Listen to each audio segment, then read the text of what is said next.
Since we met you people 500 years ago, look at us. We've given everything. You are still taking. It's true. I mean, where will the whole Western world be without Africa? Our cocoa, our timber, our gold, our diamonds, our platinum, our whatever. Everything you are is us. I am not saying it, it's a fact. And in return for all of this, what have we got? Nothing. Anti-personnel indoctrination against ourselves. If you go and cook your horrible diseases like AIDS, you say it is us. You brought us tuberculosis. We didn't have this big cough until white people came here. In exchange for Africa giving Europe 500 solid years of our people, I mean not Europe, the Western world, of our human beings to work your canes, to dig your gold, to take in gold itself, diamond, I mean, you know, fish, peanuts, palm oil, everything. In exchange for that, we have got nothing. Nothing. And you know it. Nothing. And you look upon, you know, white folks look upon us like monkeys. It is true. It's in your literature. Hey, you know, some of your best thinkers have said this about us. Have you heard of all these Germans? Have you heard? Okay. Yes. They said, Lord Burton, yes. People like that, they said, we don't even have the brain of animals. That's what we've got from you people. But don't you think that this is over now? Over where? Is it over? Who said that AIDS came from the green monkey? Is it over? Is it over? Well, if this is your impression, do you think that you can ever forgive us? It's not a question of forgiveness. I have nothing against you. My point is that you did and you are doing for your survival what is necessary. We can't blame you for that.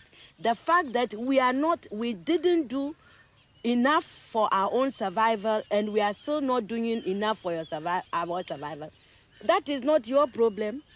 You know, even everybody that God has created has a sense of survival. You know, and if we don't develop it, we can't blame white people. You came here because you needed these things. You took gunpowder from the Chinese. You needed them to shoot people.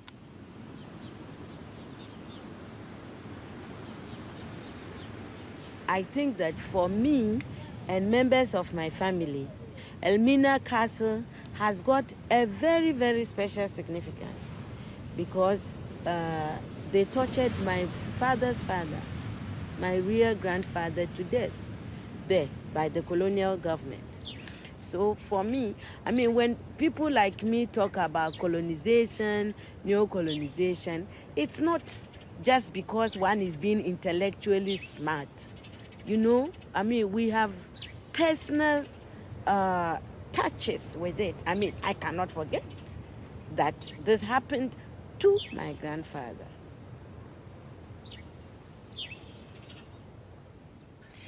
Do you consider AIDS as a new form of colonization?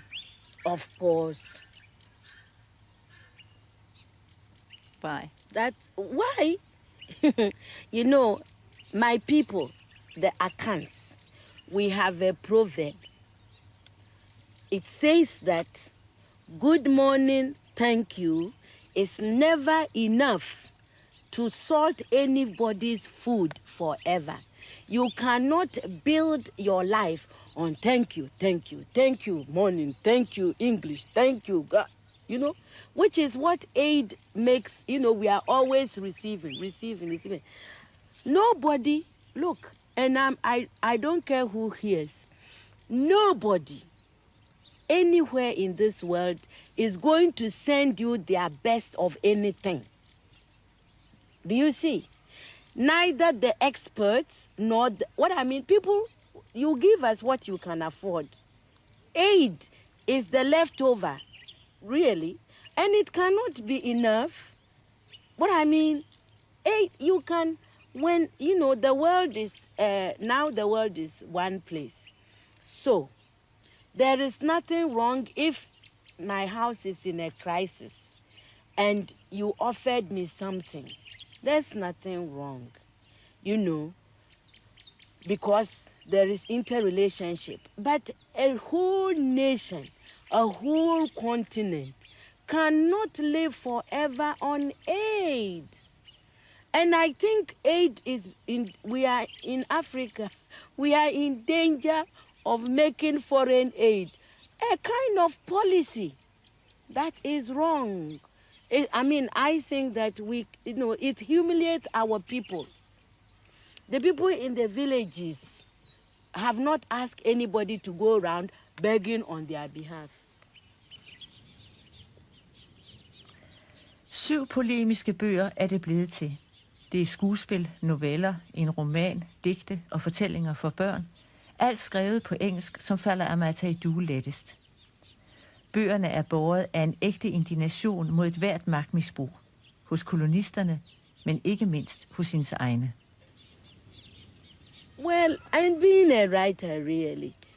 It is crazy. I mean, it is a very self-consuming kind of activity. You know, you sit in a room, you write, and you think that other people outside want to hear it. I mean, the tensions of, writing a book, it's tense. When you finish writing the book, you are tense because you wonder, how will the publishers and editors react to a book, to a story? Even when it's published, you wonder, why are they saying that my books are selling in Ghana, in Nigeria, in Sierra Leone, Botswana, Lesotho, even South Africa, Kenya, and I'm so poor. So all of these issues are part of the horror, real horror, of being a woman, a writer, an African. But you don't stop writing because of any of them. You just go on. Life is like that.